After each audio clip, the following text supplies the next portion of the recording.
Janasena party అధినేత ఆంధ్రప్రదేశ్ ఉప ముఖ్యమంత్రి పవన్ కళ్యాణ్ పై చర్యలు తీసుకోవాలని ఎంఐఎం నేత ముషాబీర్ హైదరాబాద్ పోలీస్ కమిషనర్కు ఫిర్యాదు చేశారు.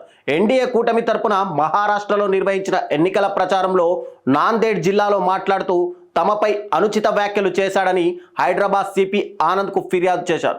దీనిపై లీగల్ ఒపీనియన్ తీసుకుంటున్నామని సివి ఆనంద్ తెలిపారు.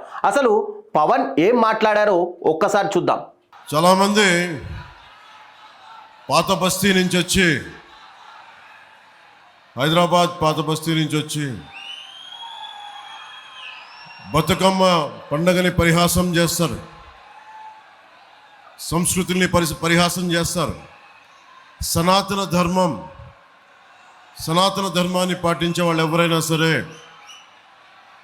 మీరు ఏ మతం ఏ ధర్మం అని చూడరు. మీరు ముస్లిమా, హిందువా, క్రిస్టియనా, సిక్ ఇవన్నీ చూడం, బౌద్ధం అని చూడం. గుండెల్లో పెట్టుకుంటే సనాతన ధర్మం. అలాంటి సనాతన ధర్మానికి దెబ్బ తగిలితే